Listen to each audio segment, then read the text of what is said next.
Are you looking for some quick and easy weeknight meals? Well, then you've come to the right place. I have got 4 quick and easy meals to make for your family that taste amazing. So come on along, let's get cooking. Hello, family and friends. I'm Susan, and welcome to my home. Hey, everybody, and welcome back to a new week of quick and easy recipes to make your weeknights go a whole lot easier. If this is your first time joining in, hey, my name's Susan, and welcome. Tonight I'm going to be making some authentic Alfredo. It's not fettuccine Alfredo, I'm using a different noodle, but Alfredo sauce nonetheless. We had some amazing Alfredo when we were in Rome, right off of the Trevi Fountain. Very simple, very simplistic, but amazingly good. I'm trying to find that recipe so I can duplicate it. I think I may have done it. So, my ponytail is already up. Let's get making some Alfredo and some grilled chicken to go with it. And tonight I'm going to make some authentic homemade Alfredo sauce to go with some grilled chicken. When we were in Rome, the first place we went to had some Alfredo sauce that was unlike any I'd ever ate. And it was very simple. So I kind of think this might be similar. It doesn't use any type of cream, but it does use 8 tablespoons of butter, which is 1 stick, 3/4 cup of grated Parmesan cheese, and then of course you're going to use the pasta of your choice. And then a 1/2 cup of hot pasta water. Some salt and pepper to taste. So this is very simple. We're going to see if this tastes anything like what we had. So come on, let's get a cooking. Feels like the pan is about getting hot enough. Let me go ahead and put the butter in. That needs to start melting. Okay, I'm going to go ahead and sprinkle about 1/2 of this Parmesan cheese in here. A little more than 1/2. That's okay. And let it absorb.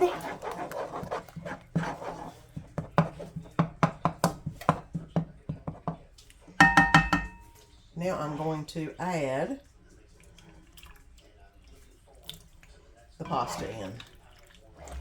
So basically we have butter, we have Parmesan cheese, and it calls for a 1/2 cup of pasta water, but whenever I was putting this in here, I'm sure that I probably got about 1/2 cup of pasta water because there's water down in the bottom of it. Now I am going to apply another coat of the Parmesan and a little bit more pasta water.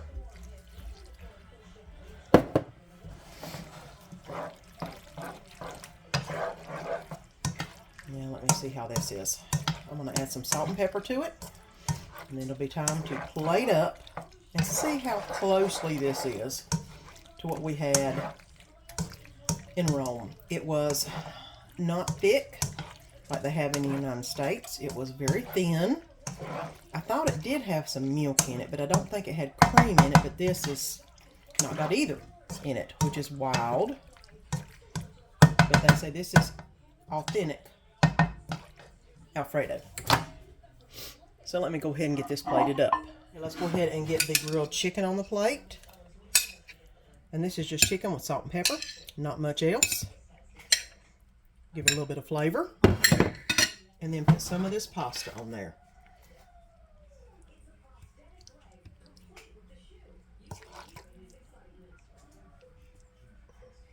Okay, and here we go. Homemade Alfredo and some grilled chicken. It's what's for supper tonight. Well, I don't know about y'all, but I am ready for some good Mexican. Tonight I have a recipe called Taco Casserole.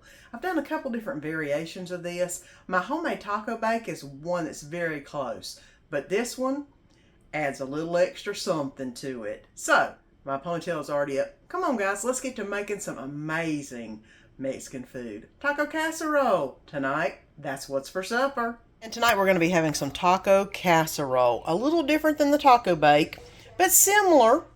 So let me go ahead and go through some of the ingredients. We've got some cumin, some chili powder, garlic powder, some oregano.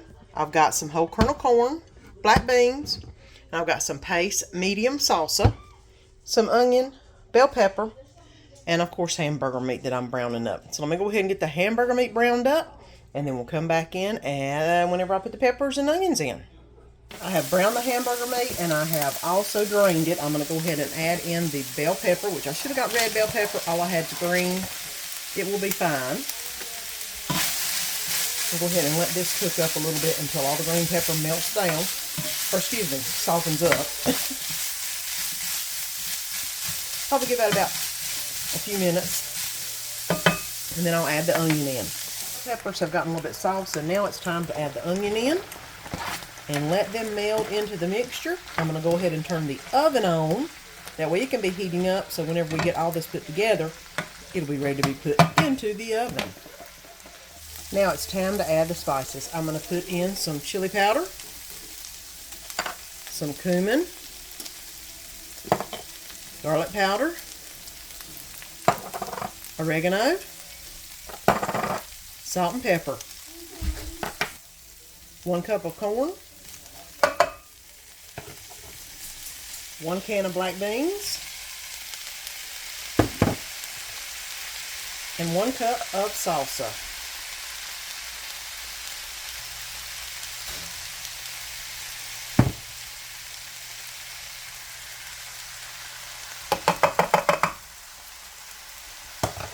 Let me go ahead and stir this together.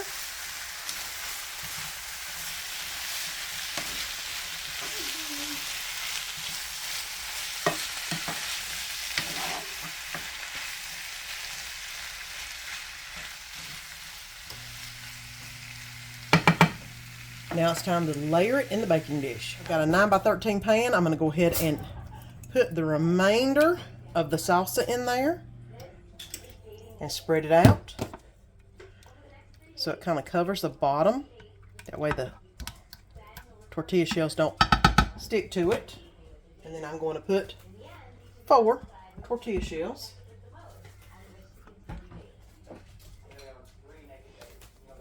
Well, 2 cut in half, like that, so it makes a nice layer. Okay, I'm going to put about half of the meat mixture on top of this.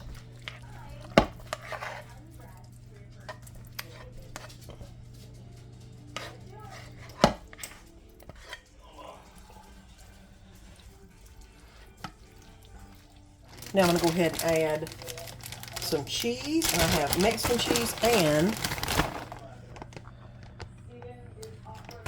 some pepper jack cheese. So I've got a little bit of both. A little pepper jack to put on there.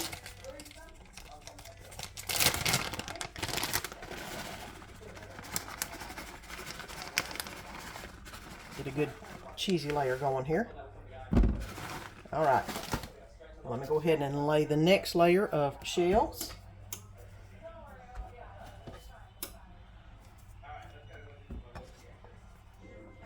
And the remainder of the hamburger, or the taco meat, that is.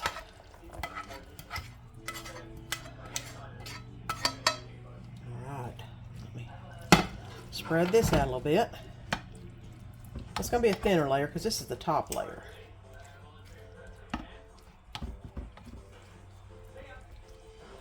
Okay.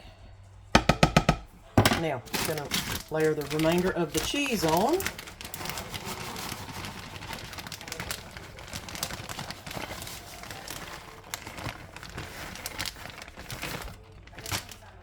Okay. And the pepper jack.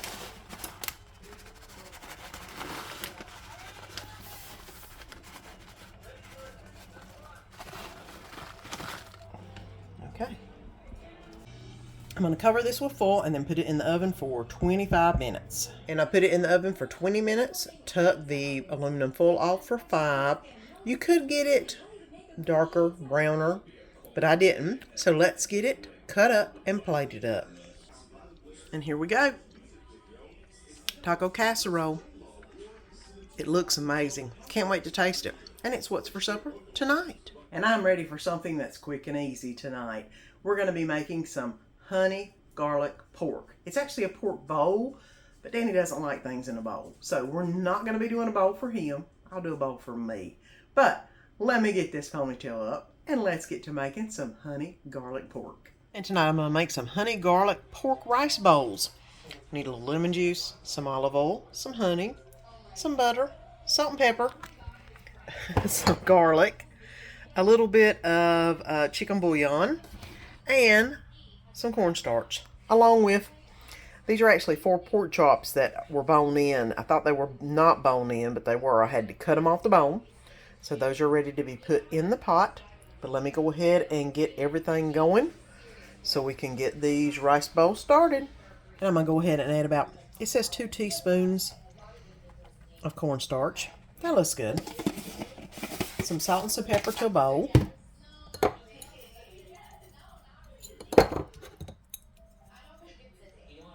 And now I'm going to put the pieces of pork in.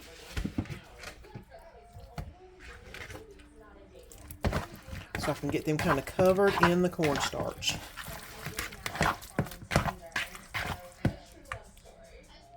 Okay, now I'm going to go ahead and add about a tablespoon of olive oil and a tablespoon of butter.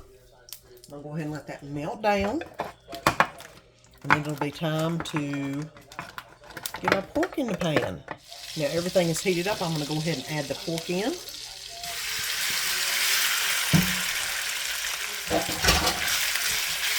I probably should have cut it in smaller pieces, but didn't think about that.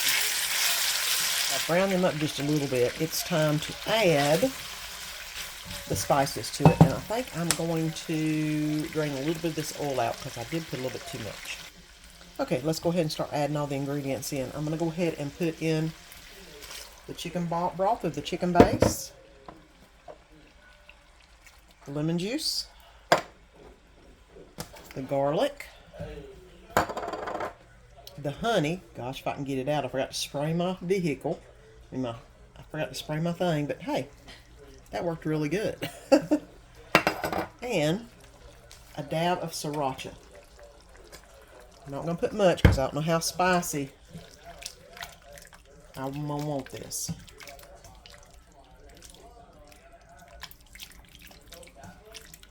Smells pretty good, actually. Okay, I think I'm going to cover this and let this simmer just a little bit. And then it'll be time to eat. We end up adding a little bit of this Japanese barbecue sauce, the hot and spicy. Because this was good, but it needed a little something. And the sriracha wasn't giving it the heat I wanted. So I went ahead and added that. Now let's go ahead and get it plated up. Got a nice plate of rice straight out of the Instant Pot. Let's go ahead and get it plated up with some of this pork. And I did cut some of the pieces a little smaller so it would be a little easier to eat. A honey garlic pork rice bowl without the bowl. Because Danny doesn't like to eat out of bowls, but I sure do. And that's what's for supper tonight. Taking a cue from last week and that Boursin chicken, I'm going to make some Boursin gnocchi. And I'm going to get some chicken tenders to go with it. That way we can have a little chicken and the Boursin gnocchi. Something new, something different, but I'm sure it's going to be amazing because you know I love Boursin. My ponytail's up. Let's get to cooking. Okay, we're going to make some creamy Boursin gnocchi tonight. I've got some onion. I've got some heavy whipping cream. Some potato gnocchi. Boursin cheese. Some butter. Some chicken broth. And some garlic to go in this. It does call for mushrooms. Danny doesn't care for mushrooms. So we're not going to do that. And I'm going to make just some simple chicken tenders to go with it. Quick and easy meal. Hopefully it'll be that quick and easy. So let's get started on the Boursin creamy gnocchi. Okay, let's go ahead and get everything started on the gnocchi. I'm going to do about, it says 1 tablespoon of olive oil. Okay. 2 tablespoons of butter. And let those melt down just a minute. Now I'm going to go ahead and add the onions in. I'm not going to add the mushrooms in, so I'm adding the whole onion. That way, and I've left it kind of big slices, that way it'll be a little more texture to it. Because Danny doesn't care for mushrooms, and I can understand that. It calls for criminy mushrooms, and yeah, For one thing, I can't find that in Cherryville. The other thing is Danny doesn't care for mushrooms that much. So I'm going to go ahead and saute these onions down a little bit, and then we'll add the next thing.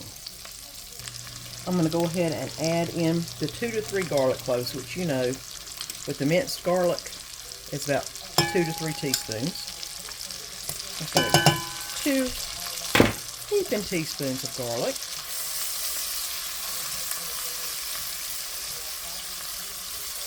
There we go. Let that get nice and fragrant. Now I'm going to go ahead and add in the chicken broth, the heavy whipping cream. Let me go ahead and stir this around a little bit. Now I'm going to go ahead and add in the gnocchi. This is 1 pound of frozen that has been defrosted gnocchi. So I'm going to go ahead and stir that in. You need to cook this, it says, for about 7 minutes. So I'm going to go ahead and put on the timer for 7 minutes while this cooks on about a medium. So once it bubbles, it'll start cooking. And then we will add in the boursin, and it'll be almost ready to serve. It's time to eat. The gnocchi, I've done tasted it, is amazing. Oh my gosh, so good. I'm gonna have to make it for other things other than just weeknight meals. It is amazing. Let me go ahead and get everything on the plate. And I've got some of the chicken on the plate, and now it's time for this gnocchi. And I'm glad I left the mushroom off because it is so good with just the onion. But, guys, you have got to try this. This is so amazing. And I'm sure Danny's going to want seconds, so you know how good that is. And here we go. Some chicken and some boursin gnocchi. So good, kind of like mashed potatoes, but up a couple levels. It is amazing. You've got to try it. I hope you enjoyed those 4 quick and easy recipes we had this week. 4 quick and easy recipes that make putting food on the table a whole lot easier. And until next week, see you next Sunday. Don't forget to click that link below and subscribe so you don't miss any of the upcoming videos. And let our family be a part of your family.